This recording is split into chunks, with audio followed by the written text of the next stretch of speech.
ang 17-year-old na si Daniel John Ford Padilla o mas kilala bilang si Daniel Padilla, panganay na anak ng singer-actress na si Carla Estrada, sa actor na si Romel Padilla. Ngayon nga ay isa na si Daniel sa mga tinitili ang hottest young heartthrobs sa primetime. Alright, dito tayo ngayon sa location ng Princess and I na talaga namang pinuntahan pa natin si Daniel. Daniel, thank you so much. Alam kong sobrang busy ka pero pinaunlakan mo ang aming imbitasyon. Opo, maraming salamat. Oh my gosh, pag nagsasalita ka talagang parang may naaalala akong mga boses. Yung tsuhin mo, si Robin. Yan, nararamdaman bang Padilla ka? Opo. Ng bonggang-bongga? Opo. Talaga? In what way? Siguro po, matapang po. Napag-usapan mo natin yung nung bata ka. Nung bata po, talagang sobrang makulit po talaga. Talaga? Laging nasa labas. Tapos kung papatulogin ako ni mama, kunwari matutulog ako. Pero pag siya yung nauna natulog, yun natatahas na ako. Paano ka pinapagalitan ng mami mo? Ikaw ba'y napapalo nung bata? Opo. Talaga?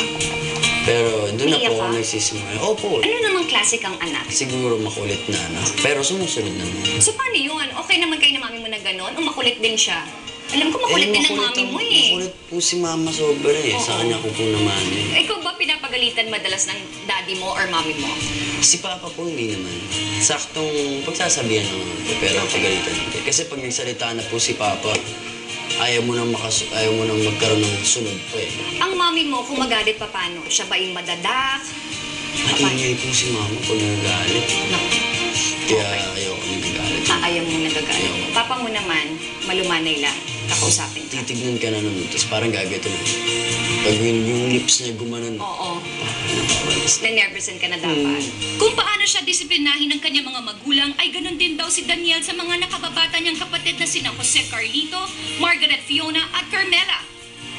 Kamusta naman ang relationship mo sa mga kapatid mo? Sobrang close po kami. Kasi ano naman po, may half po talaga kami lahat po.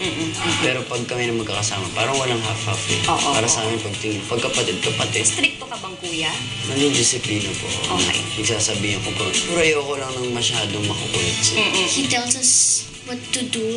He corrects us when we do bad things to each other. He's a conservative brother.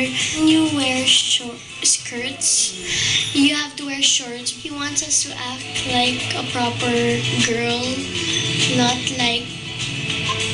like boys. And he tells us not to copy boys. Doon naman, doon sa pangalawa, kasi ilang taon na siya, 15? Then nagka-clash ba kayo? O sobrang nag-drive kayo? Nung bata po. Nung bata, parang araw-araw kami nagsusuntukan kasi lalaki po kami. Gumigimik ba kayo together? Hindi po kami gumigimik kami. More on ano po kami sa music kasi may banda po kami. Ah, talaga? Po. Yung Ay, ang kapatid ko galing. yung singer. Ay, I love it! Sobrang bonding po talaga. Okay. Ang ganda ng bonding nyo. Sino nag-introduce sa'yo ng music? Kasi mami mo kumakanta. Singer din siya. Naririnig ko din po pala kasi kay mama, may mga tugtugan niya parang mga Linkin Park, ganyan. So, mas nahilig ako sa rock na music. Ay, sa Sobra. father's side, pang ilan ka? Second to the last po. Second to the last. Ilan yun? 5. 5. Yes. Close ka rin sa kanila. Super. Daniel, growing up, hindi mo ba na-feel na parang may kulang or parang incomplete sa pamilya? Kasi hindi ka naman lumaki na may daddy talaga na nasa bahay. Wala naman po kasi habang bata pa naman po ako yung mama ko, si mama, sabi niya naman po yung dahilan talaga. Hindi po siya yung parang gumagawa ng mga story ako kung nangyari. Hindi po eh. Naintindihan mo ba kagad yun? Yung sitwasyon Opo. nila ng mama? Kaya habang tumatanda, wala pong problema sa akin. Tsaka ever since nung bata ka, nakikita mo talaga yung daddy mo. Opo, bumibisita siya sa akin. Lumaki nga si Daniel na hindi lang malapit sa kanyang ama, kundi pati na rin sa iba pang Padilla tulad ng kanyang tsuhin na si Robin. Pag wala kayong taping pareho, every Saturday daw nag-meet up kayo dun sa bahay ni Robin at nag-martial arts training Opo, kayo. nagtitraining kasi. Ano naman ang advantage at saka disadvantages ng pagiging isang Padilla? Ito Ah, pala ng mata mo, no? Sorry, okay, game. pag iniisip po nila ng Padilla po parang babaero, ganyan. Mga bad boys nga po. Hindi naman po talaga, syempre. Yung advantages naman. Pag sinabing Padilla, ano mararamdaman mo? Nakakatuwa po, di ba? Pag sinabing, ano si Robin? Ano nakakatuwa? Opo, tito po. Ako tuminto ka na doon kay Robin, Romel, huminto na. Kay Tita Bibi, na Tito Roy. Tita Bibin tawag mo? Opo, nakakatuwa po syempre pag nakita mo, pag sinabi mong Padilla ka, matutuwa po sila. Dahil nakatatak na nga sa mga Padilla ang kakaibang karisma pagdating sa mga babae, kaya naman maging si Daniel ay sumusunod na rin daw sa kanilang yapak. Ikaw ba? Nakakailang girlfriends ka na? Kailan ka una nagkaroon ng girlfriend? 14 po siguro. 14. 17 ka na ngayon, di ba? So nakakailan ka na? Mga 3 po. Hindi po ako babaero. Kasi pag sinabing chick boy, pinagsasabay po. Tama, okay, wala naman ako sinasabi. Diba? Pero paano ka ba magmahal? Pag ako na po nagmahal, grabe na po yun. Nako, patay tayo dyan. Bakit naman grabe?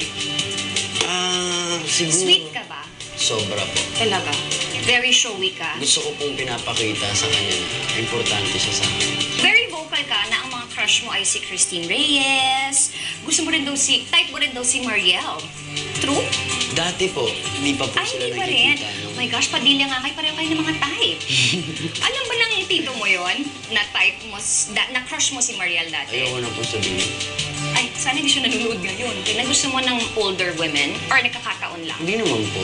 Sa age ko po kasi, parang hindi po masyado. Okay. Tapos, yun ang po yung nakikita ko sa nakasiles ka. Eh, parehong maputi yun ah. Nagbago ng type mo? Dati, nung bata ka, Dumating si gusto mo- Catherine, nagbago yung type ko. Hindi, joke lang.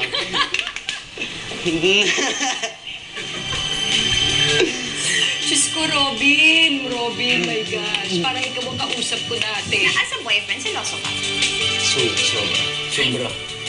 Trait din yata ng Padilla yan eh. Sobrang Bakit? sobra. Bakit ka seloso? Paano ka nagsiselos? Ayaw mong may kausap na ibang lalaki? Kung pwede. Kahit friend lang? Kung kaibigan lang, basta saktong distansya lang. Ay, sus, gano'n kang ganyan? Ganyan lang distansya Mga natin. kunyari, ito, ganyan lang. Kunwari, Pag tayo. bumanito na, iinit na yung ulo ko nun. Talaga? Seloso ka? Nagsiselos ka kay Katin? I mean, pag may... Pinipilit ko pong huwag magselos kasi wala naman po akong karapatan. So, pag nagsiselos ka, anong nararamdaman mo? Nalulungkot po. Alam mo, kaya ka type ng mami niya eh. Hindi ko po alam kung type pa ang tita Min eh. Mukha daw po kasi talaga akong bad boy. Ano naman nasagot mo? Hindi po ako babaero. So, hindi mo lulukohin yung anak niya? Hindi po, papakasalan ko po anak. Oo, ayun naman to. Diyos ko, Mariosep. Napunta tayo sa kasalan, Mariosep, Lord. Parang nabuboard Carla, yung hello, mga tao Carla. dito. Anong feeling na parang hindi talaga nakaplano ang growing up? Aksidente dahil yun ay dapat kay Albi, Opo. tapos napunta sa'yo. Opo. And since then, up to now, magkasama na kayo sa show, yung Princess and I. Pinangkilik ng mga tao yung tambalan ninyo. Destiny. Siguro ito lang po yung gusto ng Diyos para sa akin po. Siguro para sa akin po talaga. Tadhana na nga ang makilala siya sa mundo ng showbiz. Kaya naman para sa kanyang ina, isang bagay ito na kailangan pagkaingatan ni Daniel. Ano yung greatest advice na binigay sa'yo ng mommy mo? Na huwag daw po sasayangin yung opportunity na binigay sa akin. Kasi nga po, pumasok po ako dito ng mahirap-hirap masyado. Hindi po ako pumila ng parang ibang mga taong gusto mag-artista na pumipila ng ilang araw, oras. Ako po pumasok at naging maayos po. Kaya alagaan daw po ang trabaho. Susunod! Ako talagang ipaglalaban ko ng buhay ko to. Mabait ang anak ko, sobra.